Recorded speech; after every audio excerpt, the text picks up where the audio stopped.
We all have guides. I didn't know the difference between seeing someone physically or seeing spirit.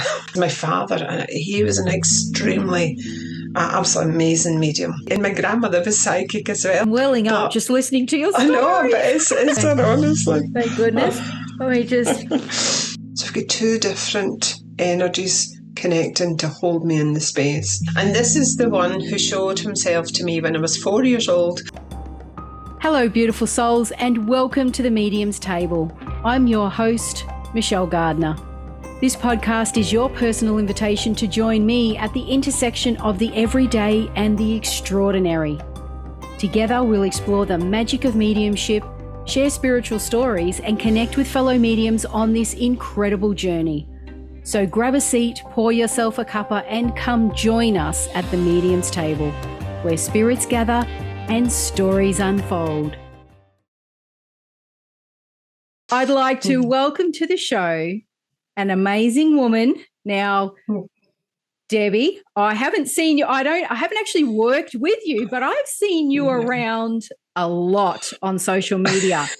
And so Debbie Charlton is with us today, and I am so pleased to have her here because I have heard so much about you. Now, let me just get this right. I've had to write this down because this is long.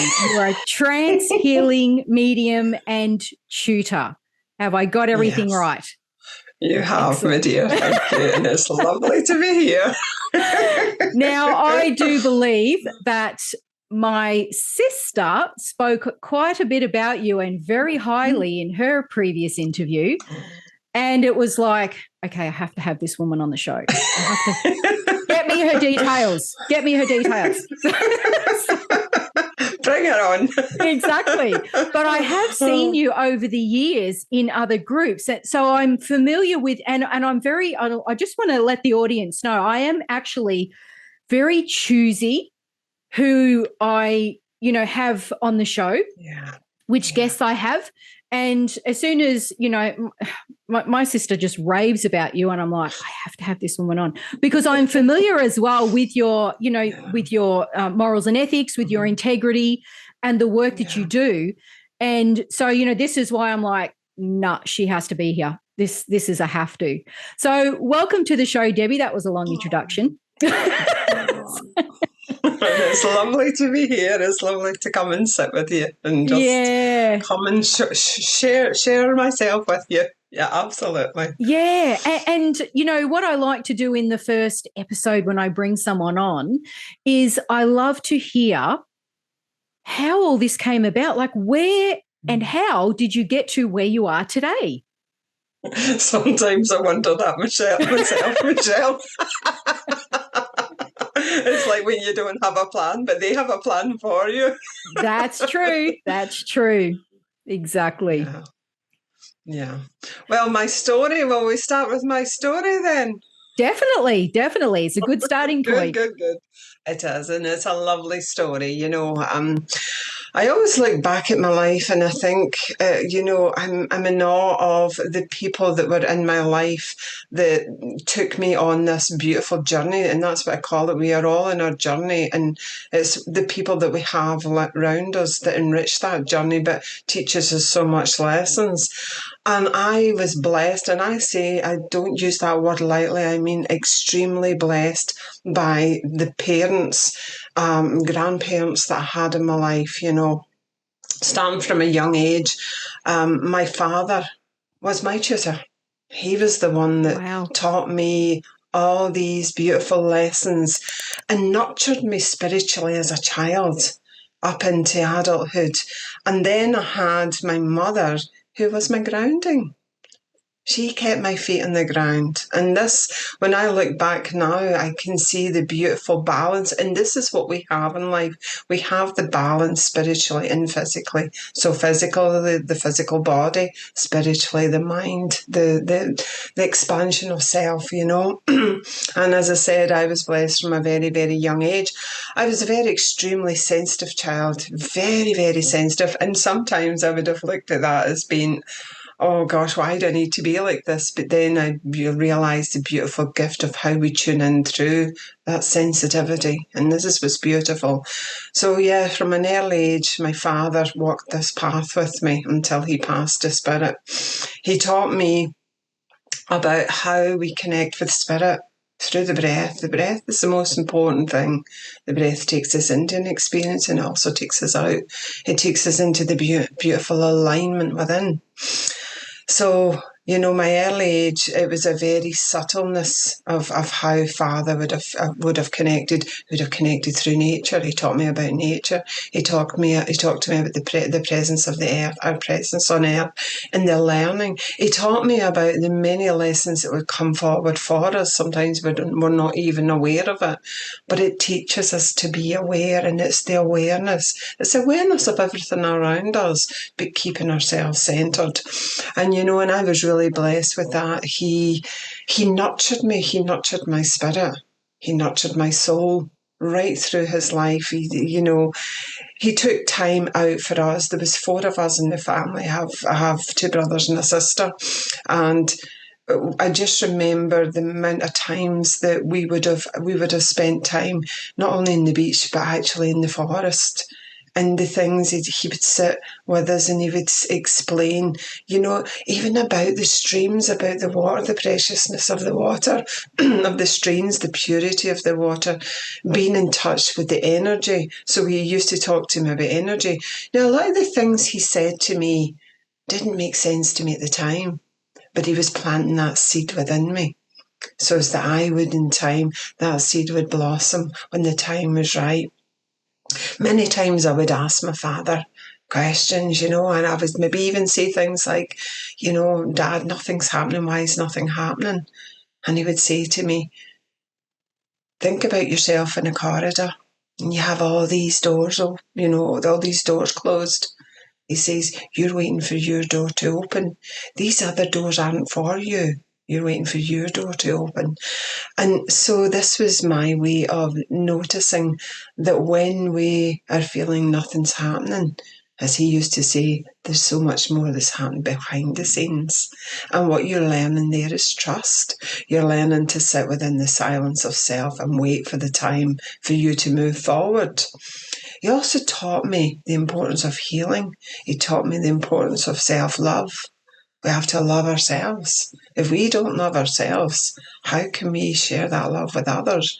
Because if we're taking experiences, so we go through traumas, things like that, we take those experiences, and if we don't allow ourselves to connect to those traumas, to allow ourselves to deal with them, to let that vibration move through us, there's no growth then. We stay stuck in that moment. So it's the importance of living in the moment, but allowing yourself to heal. There's no such time in healing as in healing should be done in a certain time. It's allowing yourself to feel the experience, to allow that experience, no matter how painful, because that's our greatest lessons. Our greatest lessons is what we experience. So this is where my nurturing came from, right from an early age. My grandmother as well on my mother's side, the most beautifulest woman, kindest, purest heart you will ever have noticed. My granny, she was just beautiful. And she taught me what selflessness was. She taught me what kindness was, compassion. Her heart was so full that she had a hard life. That's the thing. It wasn't an easy life. She had an awful time. But yet the purest of her heart, she was so giving. And there was 9 of us grandkids, but she made every single one of us feel special. So, so special. You would walk into the room and her light would just shine. You could feel it when you walk. She just had to smile at you and you would feel the warmth and the love and the connection from that. So in a sense, yeah, my journey was, we had a hard life, but we had a life full of love. We had a life full of teaching. We had a journey was full of enrichment. So that then gave me this strong foundation that I now walk forward with, you know. And that's where it comes to my earlier years of enrichment. And that sort of takes me up to when my father passed his spirit in 2009. For 2 years, I shut down. Nothing. Absolutely nothing.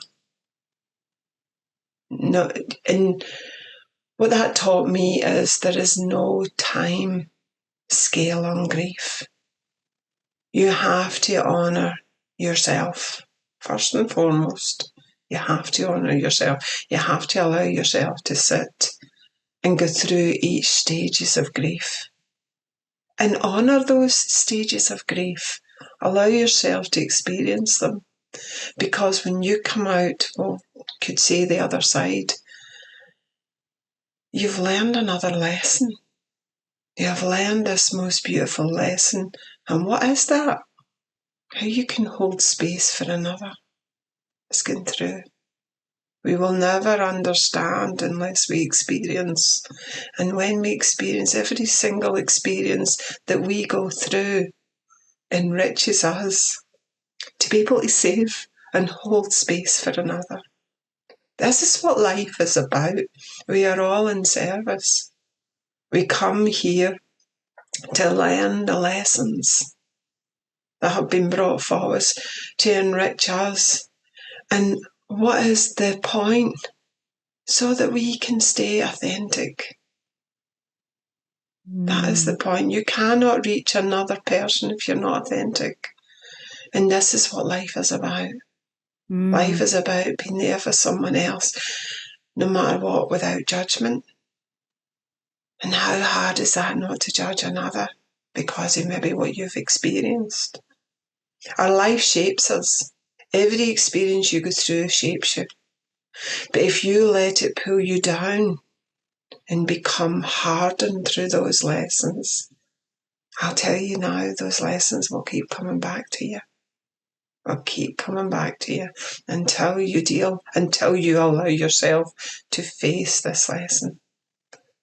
And that's where my heart is, of reaching those that are struggling to find themselves because they may be caught up in conditions through their life, what they're made to believe. I don't teach them to believe what I believe. I teach them to find themselves. And that's where another story will come, and I will explain about how I became what we call this tutor. And tutor is just a someone that stands and holds a space for another so that they can find themselves, find the lessons within yourself, you know. That's so powerful, Debbie. So powerful. Oh, and what a great starting point for so many people who are either on this journey already or wanting to step into this journey. Incredible. Yeah. It is. And you know, the thing is, we all have guides. We all have helpers. We all have those beautiful friends in spirit that are there with us. But sometimes we choose to, no, we're so much in our mind that we don't allow ourselves to feel. We don't allow ourselves to experience. We don't listen. We doubt. We don't trust. We don't surrender. And bringing you now to an early stage in my life, I've always known that there was someone there. I always knew just as a child the sensation, the feelings I would get. And I would see spirit. I've seen spirit physically from a young age, really young age. But in the beginning, and I'll be honest, it terrified me. Absolutely terrified me. And although I come back to the fact, yes, my father was my teacher.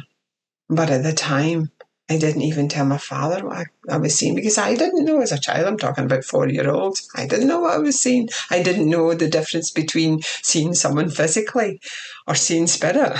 you know. Yeah. And it was, and I remember things that would have happened in a house that we were in, and people would call it that house haunted house. Yeah, well, I would say it was a very active house, but it was because I was sensitive and I was tuning into what was so we're tuning into the frequency of what was there at that time. So the spirit energy, the residue energy that was in that house, I was tuning into it. So I was seeing what was in the past within the house, okay? But at the time, it's like, you can't tell whether what I'm seeing, is this physically real, or is it, is it spirit? It was hard to tell. Seeing maybe a woman in my room, but thinking, is somebody in my room, or is this spirit? And as a young child, you don't know that. But my first experience of my main guide, and his name is Yusuf, Chief Joseph, but when I hear him call me his name, it sounds Yusuf, so that's his name. I was blessed to see him physically as a young child. Not only myself, but my younger brother. I was about 4 and Derek was about 2.5, my younger brother. And we were in the garden at the side of the house, and there's a path just at the side. And when you look out from the path, there was the school. Our school was directly in front in a park. And right at the top of the park was the gate into the park. And I never forget it. I can still see it as clear as day, and I'm 60 now, so it was a lot. You think about how long ago that was. That image is as clear in my mind now as it was then. And I could see him as a young warrior, and he was sitting on this horse, and I could see the very feather he has, this feather that sticks out of the thing, and I could just see him in, he was, I know he was bare legged, I always remember that, but there was something that covered him here and across the bottom, and it was just the power of that image. And I just remember standing, and he was just looking at me, no words or nothing, because there was a distance between us, and he was just on this horse staring at me, and I was just transfixed watching this image. And it was like, I don't remember saying anything about that. But years later, about 20 years, just past there, just about 20 years ago, I remember being in the house. My mum's overseeing mum, and my brother was in the house. And we into the conversation of spirit. And I says, well, I remember seeing spirit. And I'd never had this conversation with Derek because he was so young at the time. And he went, I remember that, Debbie. I remember that. So he was with me. The both of us were in the garden. And the gate was locked. We couldn't get out, but I was like looking down at the side, and I could see him as clear as day. So that was him coming and showing me, I'm here for you, because it was quite a traumatic time for me because I was so sensitive. So I was seeing a lot, hearing a lot. But through time, I learned to discipline myself. So my fear then started to block. So what eventually happened is I learned to work with spirit from a young age, not realising that I was working with spirit. And says, I don't like this. I don't like to see them like this. So it changed. And I used to see spirit just as energy. So I would see you, to say, if I'm seeing you now, you were spirit, I would just see as your light. But I could tell you exactly what your hair looked like. I could tell you that the type of top you had on. I could describe the top. I just couldn't see the colour. And that made me more relaxed, made me more accepting, So it sort of went on from there. So that was my very early experience of Yusuf. And then, as I said, I would say probably when I was about maybe 10, maybe 9 or 10, that's when my dad started working with me. He was seeing, because my father, he was an extremely, absolutely amazing medium. But he was behind closed doors. My dad wasn't this big man that went out and, I can do this. No, my father was a very humble man, extremely humble man, and absolutely amazing healer. Oh my gosh. I can understand my love of everything comes back to healing because of what he's taught me. And all I remember as a young child is the amount of people that came to our house, not for readings, no, but to be, my mother and my father were so giving, and it was seemed to be all the people that were struggling came to our house. And I just remember that, the children that would come to our house. And my grandmother would come and stay with us. The grandmother I was talking about, she came and stayed with us 6 months of the year, and then the other 6 months she would stay with my mum's sisters, so she spent the time between the families.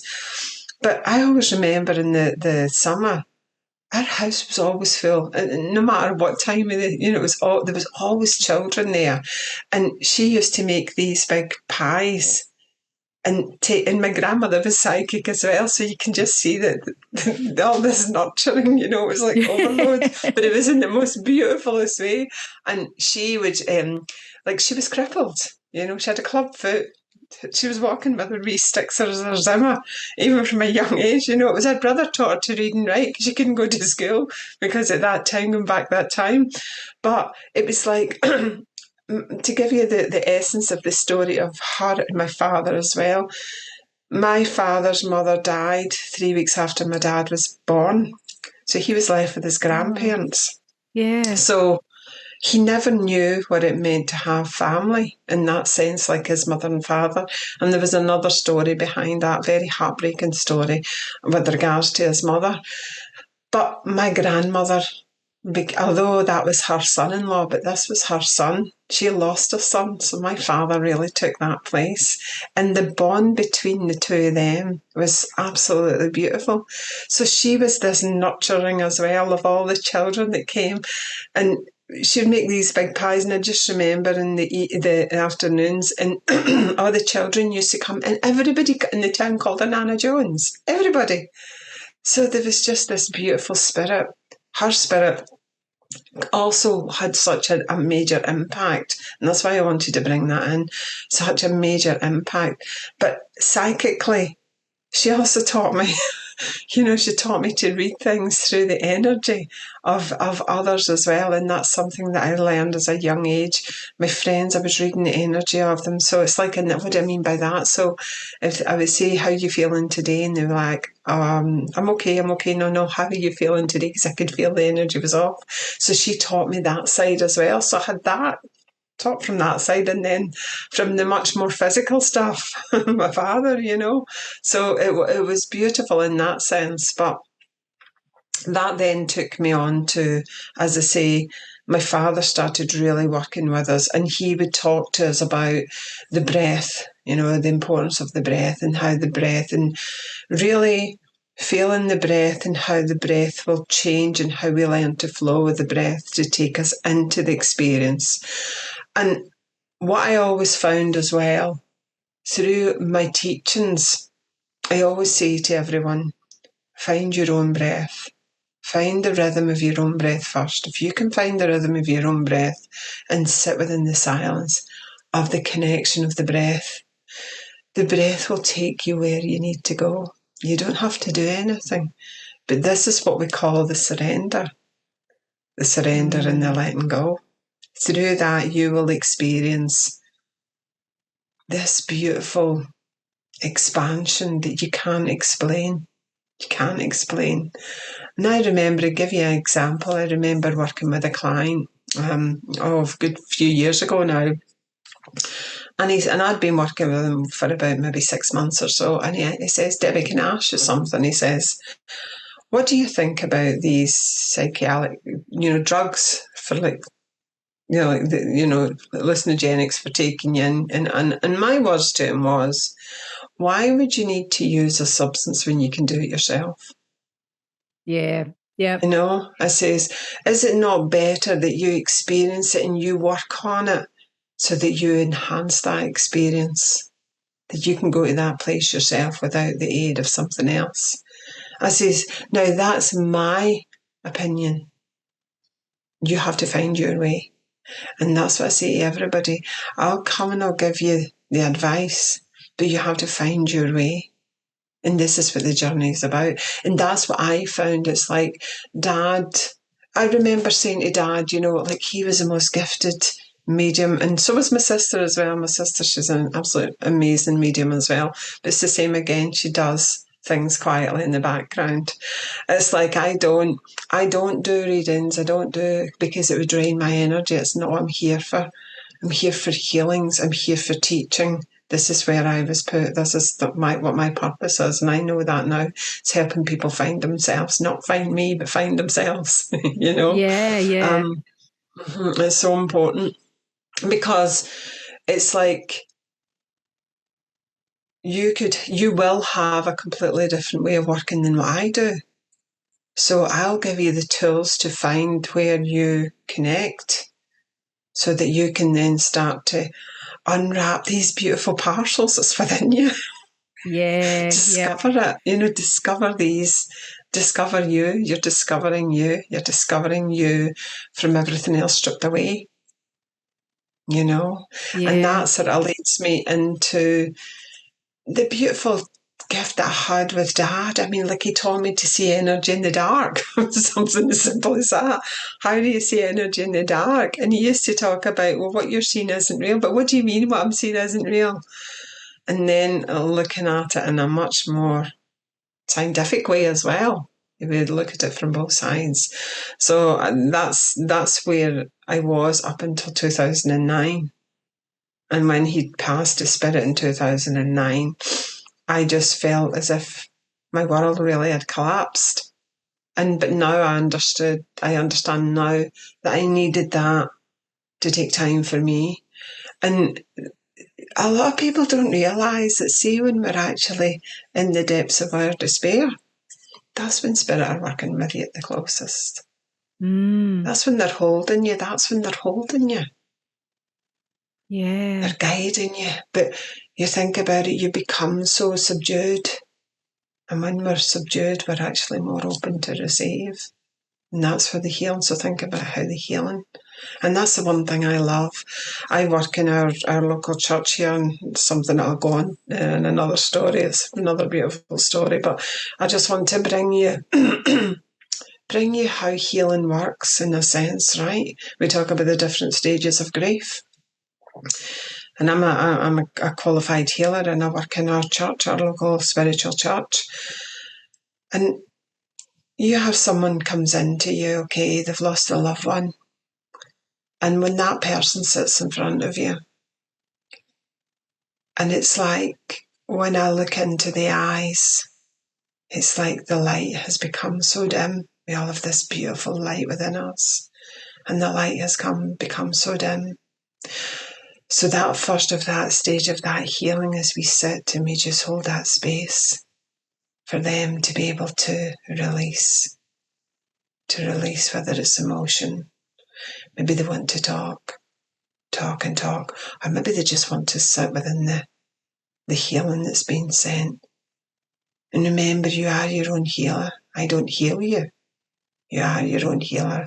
All I'm doing is holding that space for you to surrender this pain. And when you see someone coming in week after week, and you just start to see that flicker, you start to feel the heart becoming warm again. Each time they come, you see this beautiful growth. There's nothing more beautiful, honestly, when you can see that light coming back into their eyes. And I'll also say the same for death. I was with my father right until he passed. I was healing Dad in the sense of holding the space for him for transitioning, and I knew that. But one gift I want to share with you, because I still think back on it. We had this young girl that used to come to the church, terminally ill, only in her 30s. And I sat with that girl week in and week out. And we used to laugh the whole time she was there. We used to laugh. It wasn't doom and gloom. It was just, we used to just share this. So what have you been up to this week? And there's this lightness in it, okay? So I always feel that either the right people are sent to you, or you're sent to the right people, okay? the last time I seen that lady, I thought I'd missed her because I'd come in later. And that she'd gone out, and then she'd come back in, and I was going down to the bottom of the church for the next client. And I says, "Oh, I thought you'd gone." She said, "No, I was waiting for you, Debbie. I was waiting for you." And I says, "Oh, that's great. Come on, we'll go and we'll find a wee space and we'll tuck ourselves away somewhere." Joking with it, keeping it light-hearted. I'll never forget this as long as I live, but I was behind her. I had my hands on her back, and I went into this beautiful place. It's like Spirit was showing me where she was going. I've never seen anything like it in my life. I can't describe it to you because there's no words to describe it. But all I can say is and I would never turn around and say to someone, "Oh, I know where you're going." But when I come back round, and as soon as I come back round and I was in front of her, she opened her eyes and I took her hands. And my words was, "Where you're going is beyond beautiful." Oh. But to feel that, and she went, "Really, Debbie, really?" Because I was just so full of what I experienced. And to share that. And she died a few days later. Oh, no.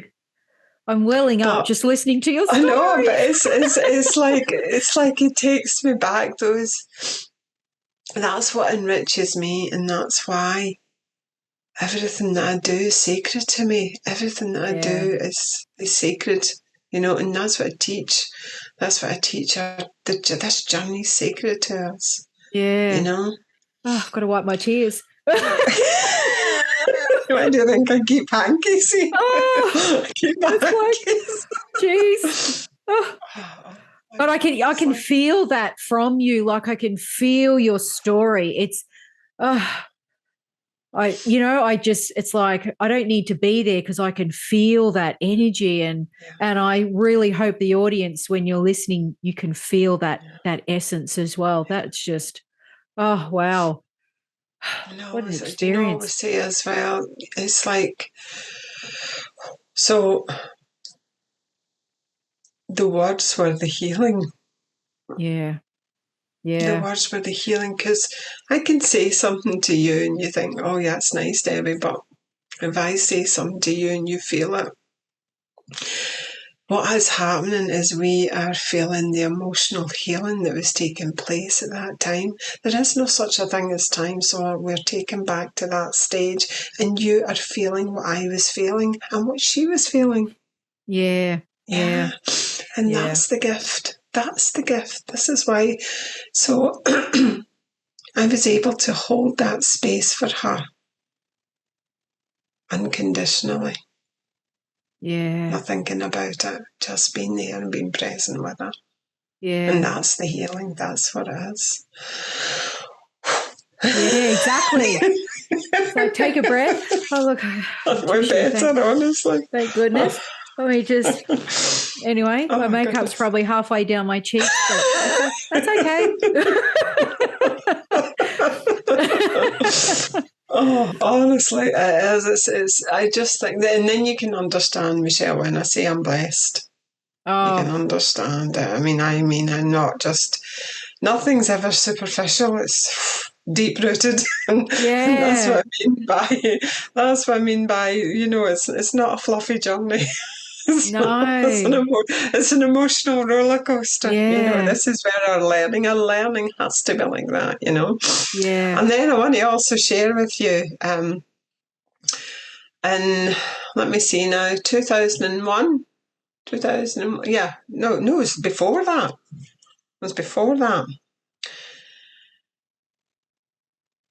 In 2000, no, this is time scales are terrible with me, so I want to take you then about how my second guide came, and what was my introduction to that. After I had my second daughter in 2003, I I would have been 38 at the time, okay? And by the time I was 40, I was diagnosed with rheumatoid arthritis, and I was told I was going to be in a wheelchair by the time I was 40. So after her, it started. I believe that was connected to, prior to that, I lost a baby. Lucy was born, you know, sort of like when the baby would have been due in the February. I fell pretty quickly after a miscarriage, and Lucy was born in the July. So basically, the two of them are born in the same year. One's in spirit, one's here. Okay.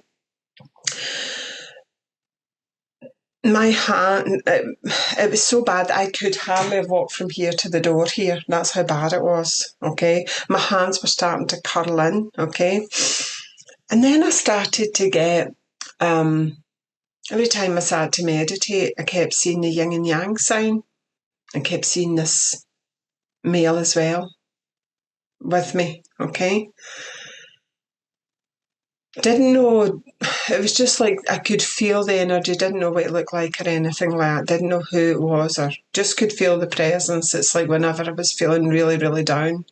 And it was different to the way that Yusuf felt with me when he was connecting with me. So all of a sudden, I heard something about something called Reiki. I've never heard of Reiki before. I looked it up. And every time that I meditated, I could see this monk, I could see this Buddhist monk sitting. And I'm thinking, why am I seeing that? And then it happened to be that my sister says to me, Debbie, there's this site, this spiritual site online. She says, I think you might enjoy it. They do healings and everything. I thought, well, it might be good, you know, because I'm kind of incapacitated here. There's not much I can do because I was in so much pain. I had like one of those, you know, the TENS machines that they use for pregnancy for to deal with the pain. I had one of them at home to deal with the pain because of my hands, my knees, my hips. I was in so much pain with it. Wow. So really, really terrible, terrible pain. And I was actually going for physio every week, swimming, to keep the joints moving as well. And they were just saying, we can't, what we just need to do as time goes on, replace hips, knees. That was what they told me. So I joined this group online, and I was introduced to this girl. I think her name was Ruth. This has come back, as I say, to 2003. And she says to me, she then mentioned Reiki.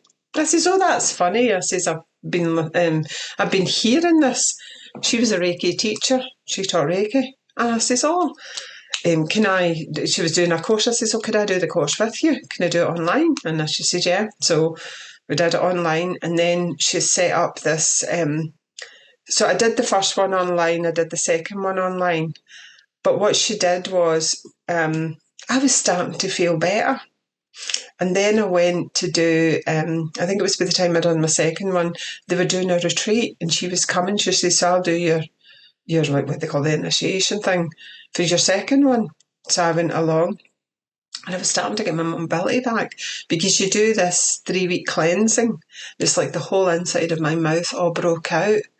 So that was telling me that I hadn't been speaking the words. I hadn't let go of the pain. That's why my mouth had all broken out. I wasn't saying what I was, keeping everything in, the pain of losing the child. So started that and I went along. I did the Reiki journey with her.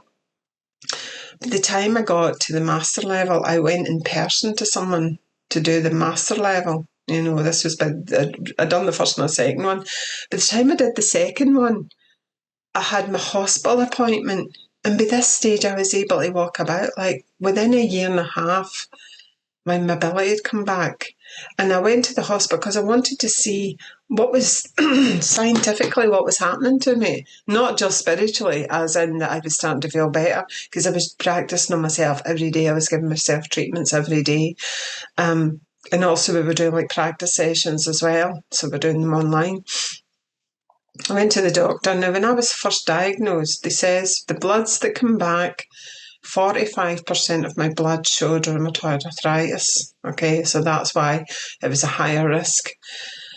A year and a half later, I went back and I wanted to, and he's like that. your mobility is, can you explain it? What have you been doing? And I says, well, I do this form of a holistic therapy called Reiki.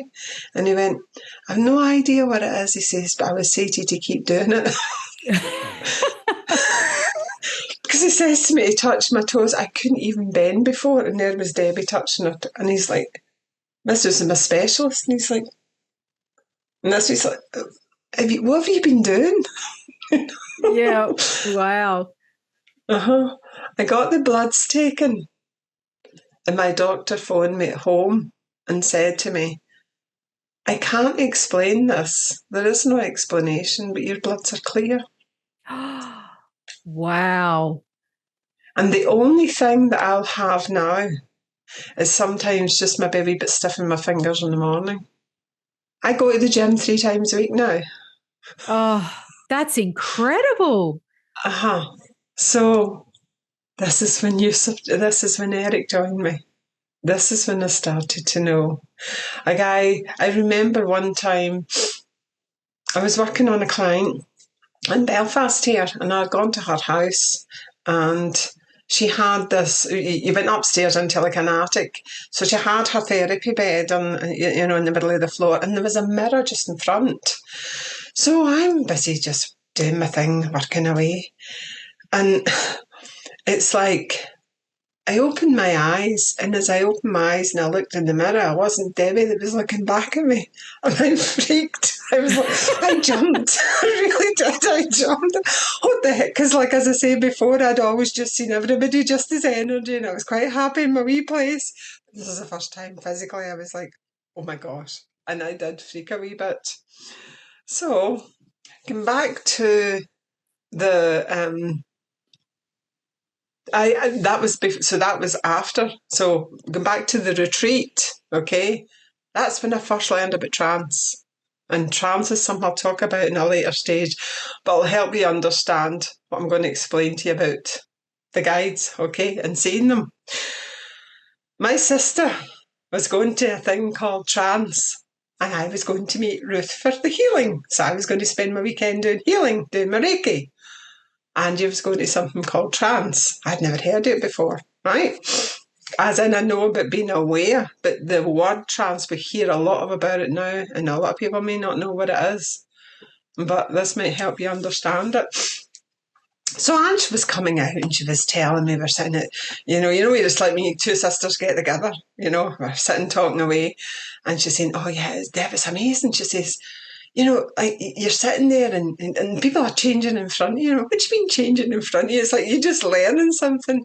It's just, one minute you're seeing them as themselves and the next minute there's something else. She says, it's fascinating. And I was like that. And they were going back into work in the evening, whereas we had finished. And I was like that. Do you think I could be cheeky and ask him, can I come in? I thought, God loves a trier. You don't get it unless you try. So she says, I could ask him. So I still remember the guy's name. His name is Bill. So Bill was walking past and I was like, excuse me, Bill, could I be a pain? I says, God, it sounds fascinating. Ange, tell me what you're doing. I says, look, we've got nothing to do. I says, is there any chance I could come in? I don't know where to get the courage for because it's not normally me. I says, you wouldn't even know I'm there. I'll just sit there. I'll be really quiet. You wouldn't even know I'm there. He's like, sure, Deb. Aye, no problem. Yeah, you're more than welcome.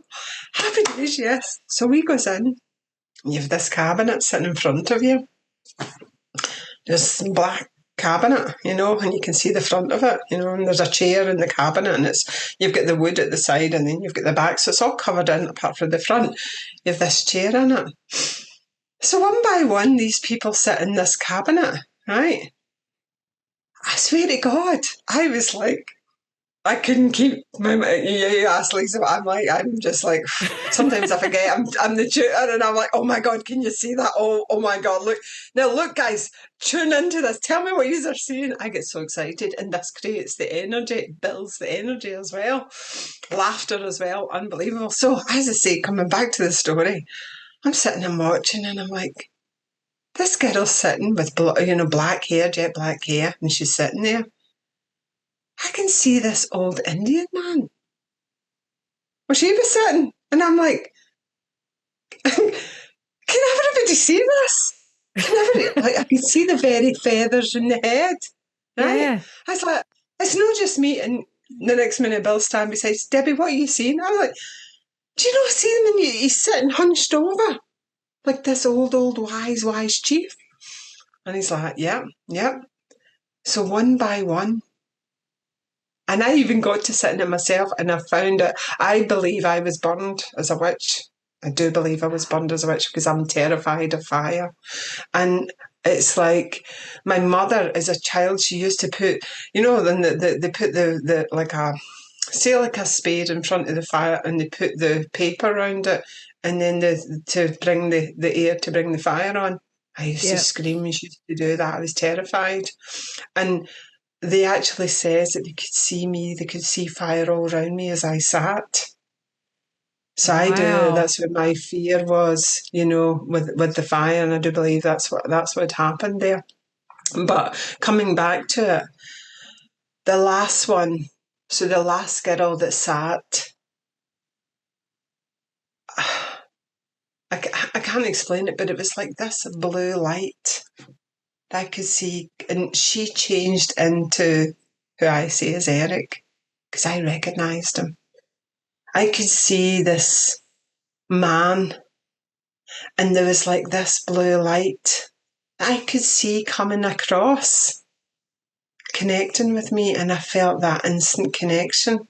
And I'm saying to Bill, can you see, please tell me you can see what I'm seeing here? I'm saying to him, do you see what I'm seeing here? And this is where I didn't realise, I didn't know what the blue energy is, because that was 10 years before I even started to use the blue energy. And blue energy is just a frequency. It's a frequency for healing. So it was being activated in me then. The blue light was the activation. So I was meant to be there, but I wasn't meant to be there the whole class. I was only there that one time. And that was to spark the interest that would come 10 years later. 10 years later. Yeah, I know. That's like 10 years. And that's where the growth, that's where the growth. So that's when I started to be aware of Eric. And every time I sat, the healings were becoming stronger, and I could feel the energy of him. And that's where it came up to how I was introduced to my two guides. That was the first time he introduced himself to me. And then the thing was, I went to see, he has his hair comes down, but sometimes his hair's just straight across and then down. And I left there, and before I left, during the day, before I went to that trance thing, there was a spirit artist. Her name, I think, was Debbie Dean, and she does spirit guide pictures. And I used to always be aware. It was strange, even when I was younger, I was aware of another male and another energy that was working with me, but it was much more subtle, because Yusuf is he's got such a big energy. As soon as he connects with me, I smell the earth. It's so strong. He's such a strong, and when he comes, Eric just comes in like a gentle breeze and just goes out like a gentle. Yusuf just comes and stands right in front of you, and then my arm goes sore, and I know that that's him there. That's his calling card. I get extremely painful arm, but because I'm more aware of it when I'm coming out, but I know that. But he just comes right in front of you and takes charge. If he's got something to tell you, I'll tell you. That's it. The two completely different energies. But as I say, so I was always aware also of Eric, but probably in a lesser degree because Yusuf was so strong, and when Eric started working with me. But this girl, she did the portrait. So she said I got the pictures maybe say 2 or 3 weeks later, and when it opened up, it was just Eric. And that was before that one was taken. That one was taken only, I think I got that one 2 years ago. Yeah. And the other one was like, well, it'd be more. I was there whatever time. I think Lucy was only about maybe a year or two, 2 years old at the time. So that was like in 2005 or something. So 20 years ago. Do you know what I mean? Yeah. Wow. And so it sort of showed me then he worked with me silently through my healings, through the Reiki and things like that. And that's kind of like the stage of the early years of how they introduced themselves to me because of the work that was coming, of the work that I do now. And that's where the journey to where we are now. And then moving forward, just giving you a wee bit more of how they then made sure I knew who they were. They left me with no doubt at all, because they've physically shown themselves to me. Not physically in front of me, but for everyone else to see them as well. And what a beautiful gift that they take the time to make sure and taught me how to tune in to be able to bring them through. So it wasn't just here we are. You, Debbie, you still have to work for it, just as my father used to say. You don't get nothing for nothing. You have to work. You have to work for it. You have to work with it. You have to tune into it, and you have to listen. And that's the biggest point. And all my students, I mean, I teach all over the world, and every student will tell you, there's two things that I'll say. You have to listen. You have to surrender. It's the only way through the breath. Yeah. You know, so that's where we are just now. You know, I mean, I'll leave it to you now, Michelle, as I say, if you want to go in and I can talk a wee bit more on the pictures that I've sent you. Well, I'd love to share with the audience. Oh, absolutely. You've sent me some pictures, so I'm just going to pull them up on share screen now. So the first picture you hear, this is my beautiful guy, Chief Joseph, and this is the one who showed himself to me when I was 4 years old. But you'll see him in many different stages. You'll see him the first time he introduced himself to me, he was a young warrior. But through the years, I've seen him in many different stages of his life. You can see here he's more middle-aged here, you know. So this is the first time, but this has been the guide that has been with me since I can remember, since I was a child, and I feel he is the main guide. He's also, I would feel, we call the gatekeepers. Yes, feel that this is the gatekeeper, and I have such a strong connection with him. There is such a strength that he brings through. He's like my protector. I feel such a strong sense of protection with him here. So as I said, the energy I could feel straight away when he comes through. When he connects with me in trance, and that's something that we'll maybe talk about at another time. I'll explain what I mean by that. But when he connects with me, I can feel the presence of him. I can feel the presence and the way that he delivers the message, whatever the way that he's coming through. So that's basically, and he's Chief Joseph, and if you look up, you can find the history of Chief Joseph, and it's quite fascinating of the things I found out myself. It helps me understand how I felt at different times when I've been working with him. But he's such a beautiful, very patient, but very, very strong-willed gentleman, and you can understand that if you read the story behind him. Yeah, so that's our first one. That's Chief Joseph. Yeah. So this is a picture of a Native American Indian, and he's got a feather coming out of the top of his hair in the air. Yeah. So he's actually a chief, isn't he? He's a chief, yes, Chief Joseph, and an amazing, story behind him. As I say, that it was quite fascinating when I read about him. I could understand a lot of what I was experiencing when I sat with him. As I sat with him. Now, this second picture here. This was amazing. I do a thing, as I say, an awareness of trance. Trance can be trance mediumship, it can be trance healing, trance writing. Healing is the foremost part of what I teach, or what I experience as a healer myself, a person that holds space. Now, in this picture that you're seeing here, I'm actually sitting in trance, and this is myself. And you can see from the pictures previously, you can see what I look like, so you can see how different it is within this picture here. And this is Chief Joseph as a slightly younger man. You can see, as I say, the nose, the high cheekbones on myself, the nose, if you look at that, the shape of the mouth. And you may ask what I'm doing here. He's actually doing a healing. He's actually doing a healing session here. This is what you see, the light at the side of the face. That's actually my hand. And he's performing a healing with his eyes open. Okay, so this was actually taken from a Zoom. I sit with many groups, and this group that I was sitting with is a group that I sit with for my own development.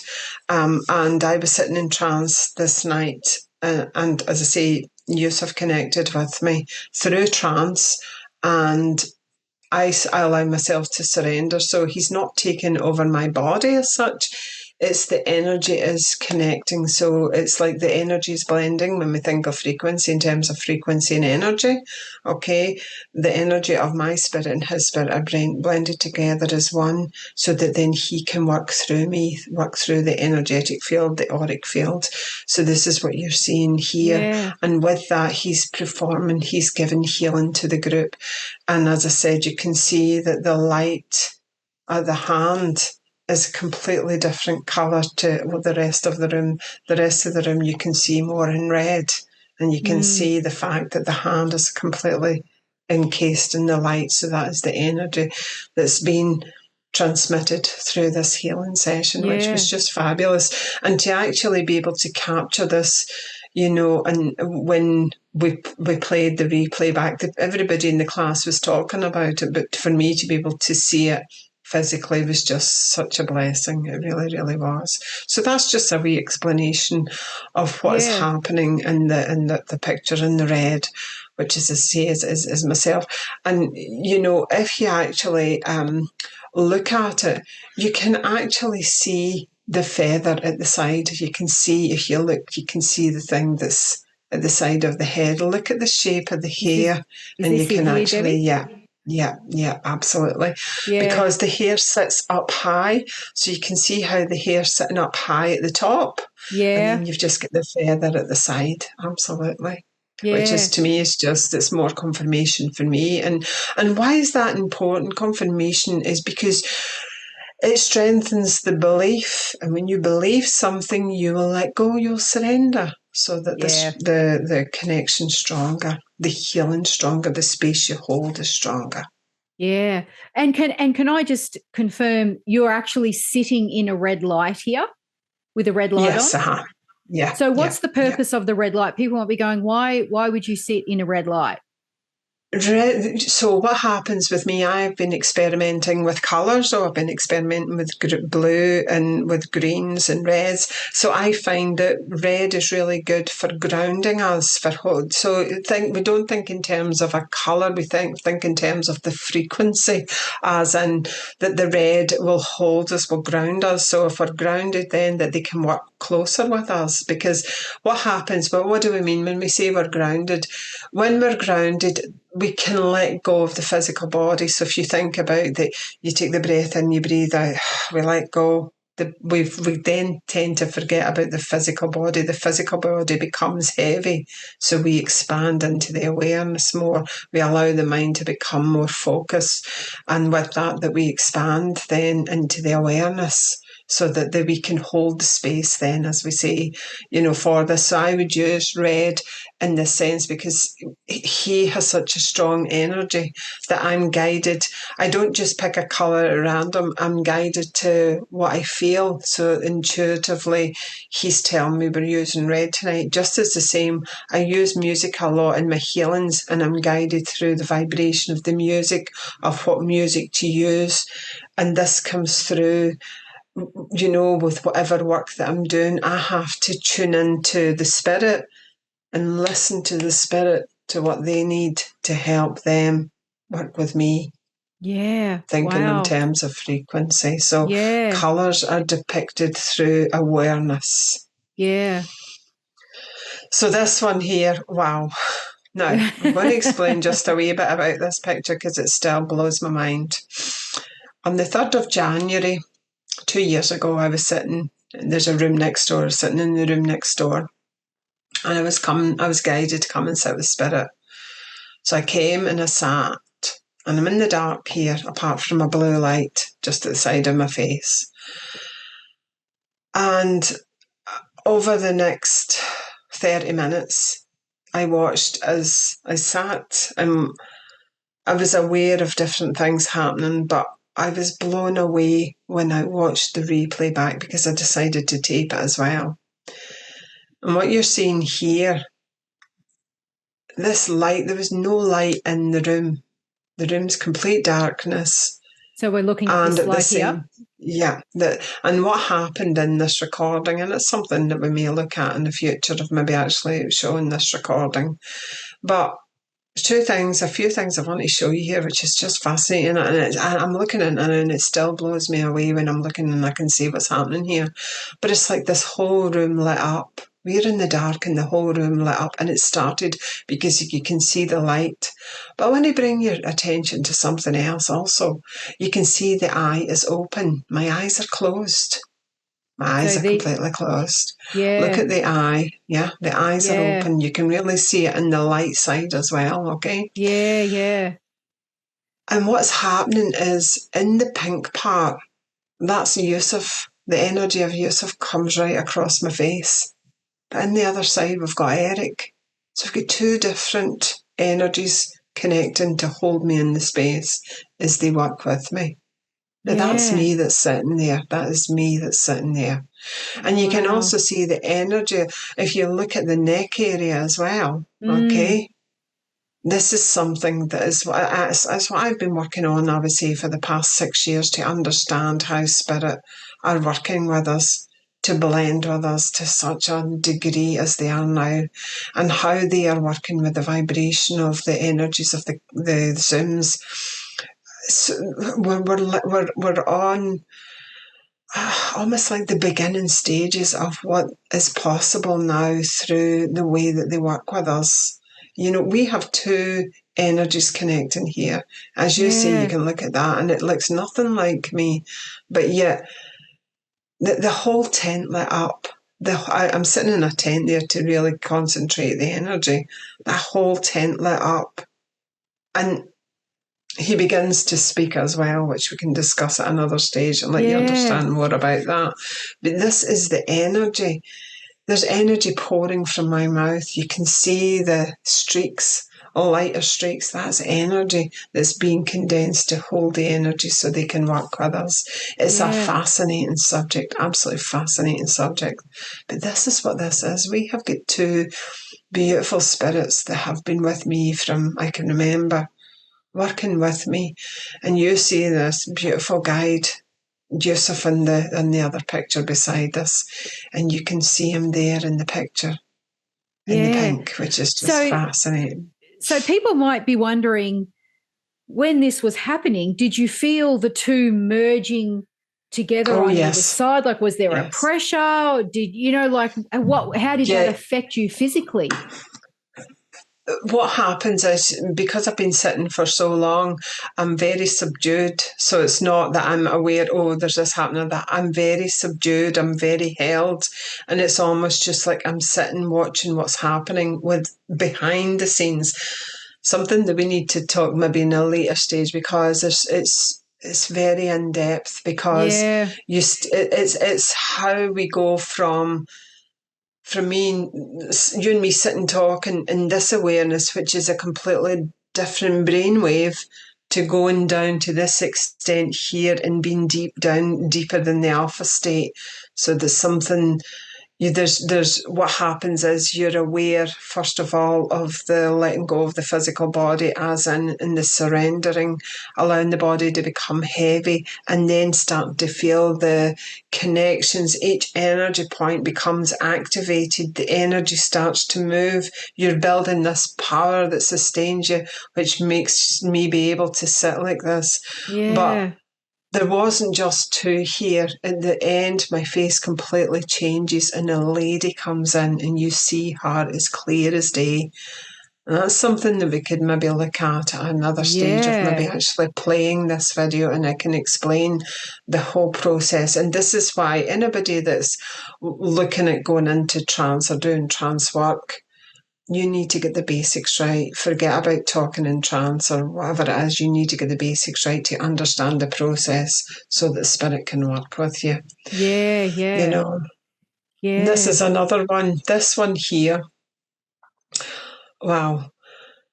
I came and I sat. This picture here, there is also another picture that was taken within 5 minutes before, and it's a completely different face.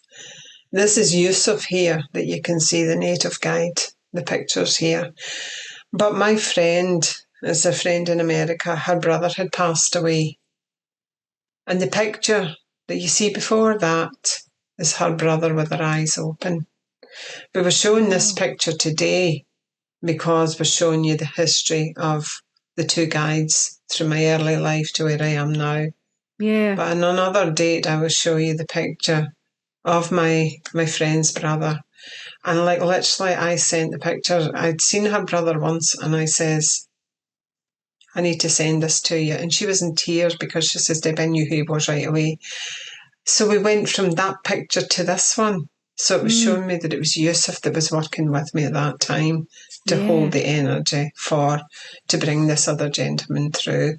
Wow. Which was just fascinating. It's absolutely fascinating. It blew your mind. You can actually see the skin colour of him there. Yeah, And, definitely. You know, because they will work with whatever we give them. So the work that we do enables them to work with us. So think about that. The work that we do enables them to work with us. Yeah. And that's what's happening here. So you can see part of it's pixelated at the bottom half especially, but because of the energy that was used to show the brother. Yeah. But he was showing me, it's me that's with you, you know. That's incredible, isn't it? Yeah. It really is. It's unbelievable. And this one here, oh my gosh. Yeah, I need to look up in this top corner because that is Yusuf. I mean, that is just now. So what's happening here? So I'm sitting for trance. I'm out. I'm out of it. I'm recording the class. This I'm just sitting myself here. This was actually a healing I was doing for a client. This is what this was. I was doing a healing for a client and recorded was recording it. And then after I took the Zoom recording and I sat with the Zoom recording.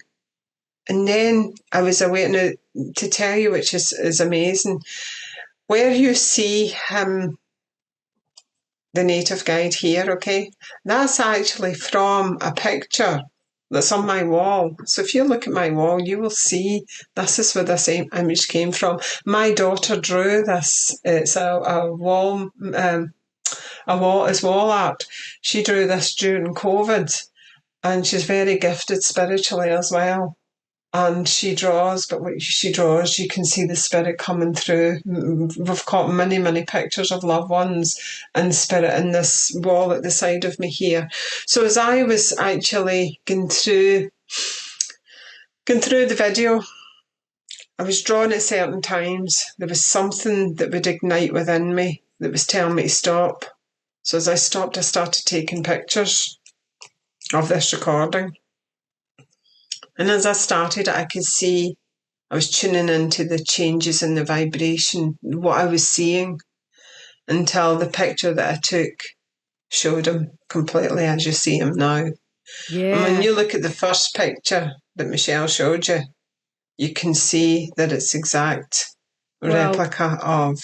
I think when we go into the next one, I've got them side by side. Yeah, absolutely. So look at the profile, look at the nose, look at the way the mouth is, the cheeks. You know, it's just incredible. It's amazing. You know, there's no dispute, you know, and for them to take the time to show themselves. But this wasn't, oh, he's there. I had to work to bring him forward because he was showing me, look, this is me building the energy. So what I'm bringing forward, so as I sit and tune in and allow myself to expand, he connects to that expansion. And then listening to the words and the feelings that I'm getting, right, stop now, take the picture, take the picture, take the picture. In each stage of the pictures, you can actually see that the image is becoming clearer and clearer till we have what we have here now. But that didn't come about if I didn't do the work to find it, to tune into it, to know when to take the picture. So this is what I mean by the work that we do. We have to put in the effort to be able to be rewarded. For you think of what they must do, think what he must have had to do to show himself. Oh, absolutely. Think about that. Yeah. You know? It's incredible. And it's just it's just it blows my mind. It really does. Yeah. This one here, oh my gosh. Now, this is me sitting in the dark with the blue light. So the blue light you can see in my face, on that one side of my face. And when I took this, I watched the recordings.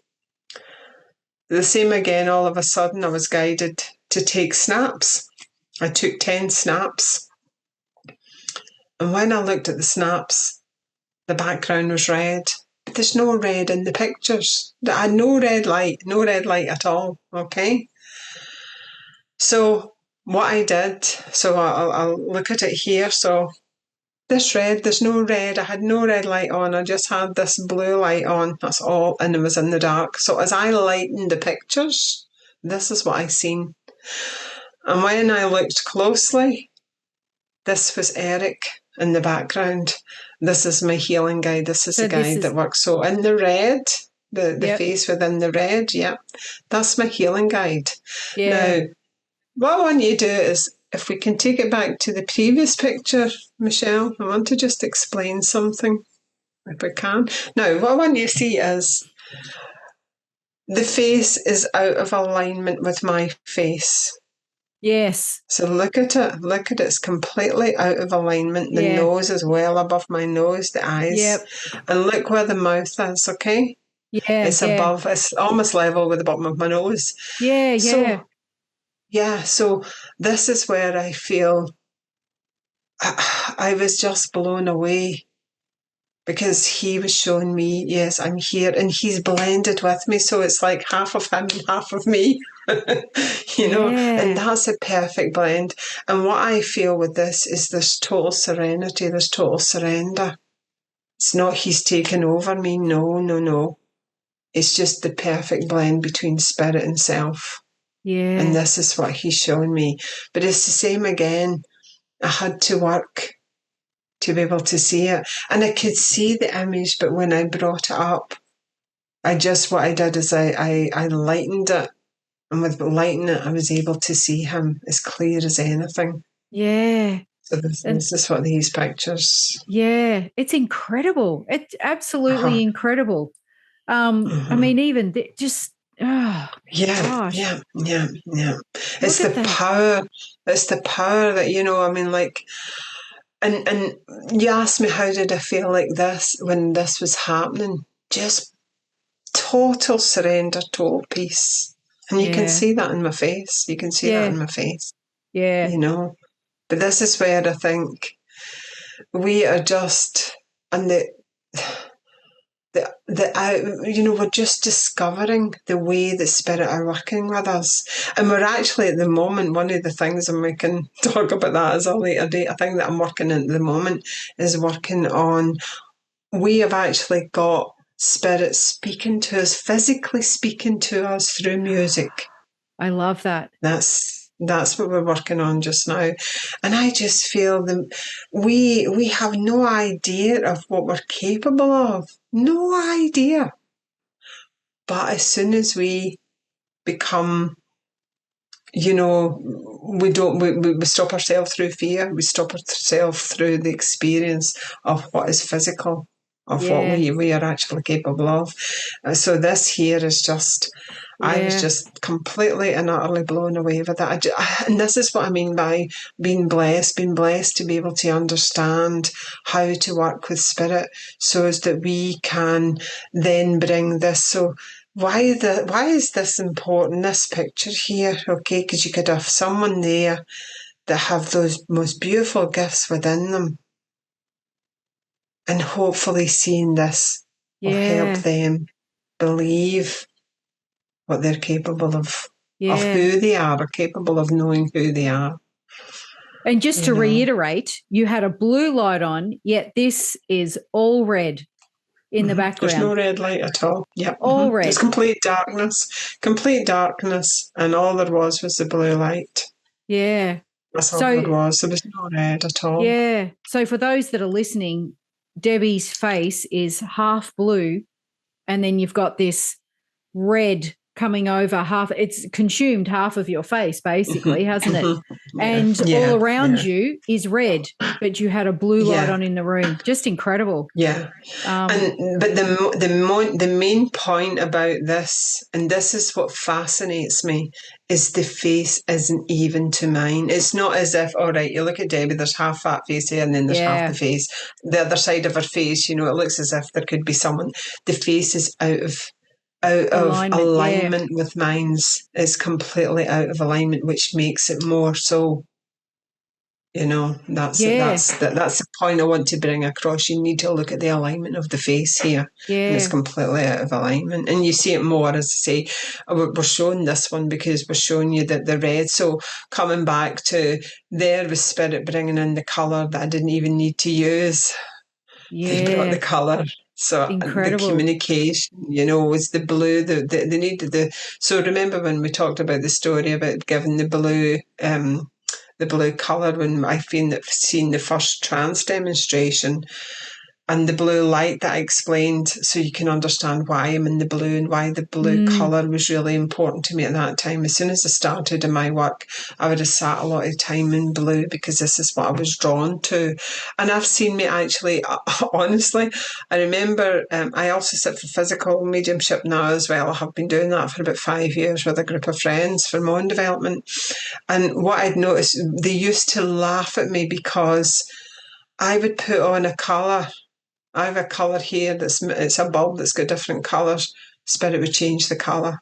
No matter what colour I put on, Spirit would. And they used to say, Debbie, what colour have you got today? I says, well, and I actually had to bring the lamp over and show them physically. This is the colour I've got. Okay, well, that's what you think, Debbie. And I used to just, and one time I put the light on, they switched it off and they turned it back onto a different colour. Wow. So, I just say, right, okay, well, we'll use this colour today, but we'll see what Spirit say. Yeah, that's it. They'll decide on that. Thanks for coming. Yep, absolutely. Yeah, that's just that's incredible. These are the amazing things that I call them the wow factors that can happen when you work with Spirit, because people see, it's movies and horror stories and ghost stories that portray all of this sort of thing as, it's evil and it's possession and it's just not. No. And if you're working in the light, you've nothing to fear. Remember, it's your fear that creates the reality of how you see things. Yeah. Okay. So I just see it as healing. Everything that I do comes back to healing, no matter what it is, no matter whether. Another story as well, sitting for physical. We've done healings of massive field soldiers' battles. And they've physically shown me that. They've shown me it. Everything comes back to healing. If you're working from your heart, and you're facing the demons, as in the demons are our fears. Yeah. Your mind is so powerful in the sense, but when we see something like that, and you see the reality of working for we call the greater good, and it's not this fluffy stuff. What we're doing it's not the fluffy stuff. It's not, it's really taking ownership of yourself. Yeah. Taking ownership of yourself and working with yourself, so is that what we are working with, the vessel of what we're working with, is much more grounded, is much more compassionate, more loving, not judgmental. That you can then hold the space, and Spirit are stepping in to help us with this. They're helping us with humanity. But as I'm sitting here speaking, I'm hoping that will connect with people and they will then see themselves in a Yeah. different light, you know. And You're not your past, you're not your present, you're not your future, you are your now. exactly. That's it. Exactly. Yeah. So you teach, can you explain a little bit? So you teach you I take teach. students to, yep, go on. Yeah, I teach trance. Another thing as well. Everything is orchestrated for you, right? Everything is meant to be as it is, even if when you don't think, oh, what do you mean by that? How can that be? It is. It just is. And what I mean by that is, I never seen myself as teaching, but here I am, spreading this word. Okay, so I followed my path, which led me here. So I remember someone saying to me before we went into lockdown about a year before, Debbie, this was in the church, and one of the guys came, Debbie, would you run a transfer, or would you run a trance group, from home in reality? I was thinking about it. Yeah, okay then. And he brought me all these people. Okay, so we started and we ran it for a year. And then we went into lockdown and they says, can you carry it online? So we used to do 40 minutes on Zoom and then the rest of the time on Skype for the feedback, right? Because you only need the 40 minutes. I then was introduced through him to Julie, a lady I work a lot with now, who's in America. She also teaches. So basically what happened was, through being in her, I used to just go to a blending circle, what we call a blending circle, and then people from that were, I was talking to different people, and then they says, oh, do you do one-to-ones, Debbie? Could you do one-to-ones? So I worked with this one lady in America for about 6 months. We got communication physically. That's where the music, which another day I'll talk to you about, of how we work with music, and spirit spoke to us. And I have the piece in my book of what they said to us. And I've kept that, and that's my mantra of what they said then. It keeps me spurred on and moving now. Okay. So from that, a lot of people started speaking to me. I started getting more friend requests, people asking me. So I says, oh, look, what if I do a beginners group? And then all of a sudden I sat with Spirit and they gave me the name of the group. And the group was Discovering the Unfoldment of Trance. And at a later stage, I put in healing. I put the unfoldment of trance, discovering self, the unfoldment, the awareness of trance, of self, and healing. Yeah. So that's how I started. So I started two classes, two beginners classes, on a Sunday night and a Wednesday night. And I took people through the basics of learning the breath work, of learning how to blend with sound frequencies, which helps you let go. Okay. I helped people to know what grounding means. We talk about grounding, but what is grounding? So I took everything back to basics and taught everybody what I was taught from my father, and then the experience of both my guides. And then we are now where we are. Yeah. So I now teach. Well, I have the two. Those classes now have turned into open circles, so anybody can come along to the open circles. They're on a Monday night and a Wednesday night. Wednesday night 7:00 UK time, and the Sunday night is 8 p.m. UK time. And then I started courses. I'm running courses. It just keeps running and running and running. Oh, that's fantastic. Yeah. So you do beginner courses for anyone who might be listening to this thinking, oh, I want to explore this further. You do beginner courses? Well, at the moment, the courses that I'm doing, they're kind of like intermediate to advanced. But if there is enough interest, then I can possibly look at doing another beginners if there's enough interest. But because at the moment I do the classes, I do the courses that I'm running, but they consecutively run for 12 weeks. I set a course up for 12 weeks and we're still going 3 years later. That's just a long 12 weeks. Yeah. You'll laugh. You ask Lisa, as I say, our course is still going. So I have the courses I run are on a Sunday morning at 11:00, Tuesday morning at 11:00, Friday at 12:30. And then I've just started an 8-week healing course that took me nearly 10 years to write. Oh, wow. And running, it's an 8-week course. So we're actually on week 7, and it's been rebooked for the beginners on that one. So that's booked out as well. And then the ones that's on the course, the healing course just now, they want me to do an extension. So I thought we'll leave that to about August. So yeah, there is a lot, but if anybody's interested, they can actually contact me through Messenger, and I can keep their names so that whenever anything comes up, if there's enough interest, then yes, we can look at it that way as well. Yeah. And I also run a free healing circle on a Wednesday night. It's beautiful. It's completely free. Anybody that wants to connect with me, they're best coming through if they look up Discovering the Unfoldment of Trance and Healing. That is my physical group. And if they come into that, every Wednesday I put the post up, the Zoom link. It's the same Zoom link every week.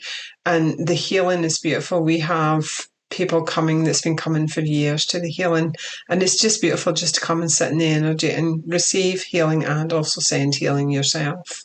And that's completely free. So yes, very busy. And then I do lots. Well, at the moment, all my one-to-ones are fully booked. I do quite a few one-to-ones as well. Wow, and they're fully booked. Very busy. It's just been beautiful because the growth has been over time. Because I also work. I have my day job. I work during the day as well. So in the afternoon, I work. Well, at the moment, I'm working 4 afternoons. I childmind, so I have wee kiddies with me all the time. Yeah. So I pick up the kids from school. But come September, I'm giving up the Thursday, so I'm only going to be doing 3 afternoons. Because as I say, the kids are getting older now anyway. They're all in primary school, and it's just to try and get them through as much as I can through primary school, because some of them have been with me since they were babies. So I'm like Auntie Debbie. I'm not just a child. I'm like Auntie Debbie. Yeah. So, well, what I'll do is I will put all of the information in the description. Yeah. So people the links, so people can just click on that, find you, contact you, and your groups and your Facebook page, so that people can contact you and make any inquiries they want to, or join the groups that you have available. Yeah.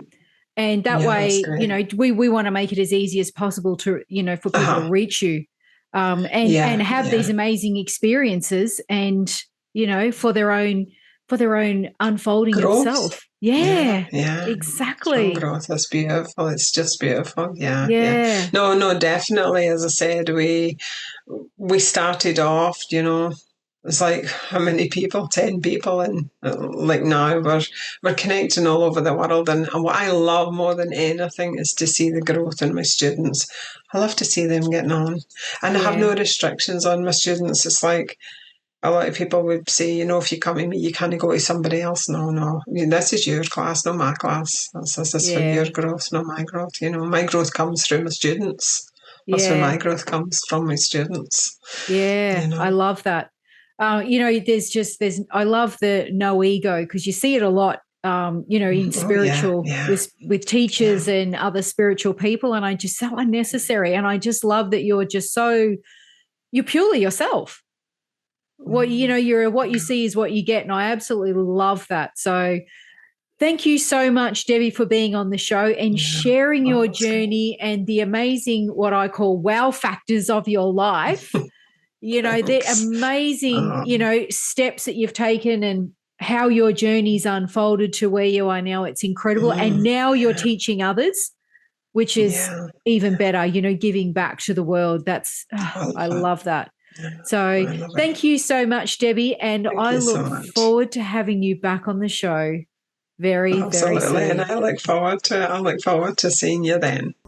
Thanks for joining me at the Medium's Table. The universe is always speaking. Listen and let your spirit soar. Curious for more? Click on one of the videos below and remember to subscribe.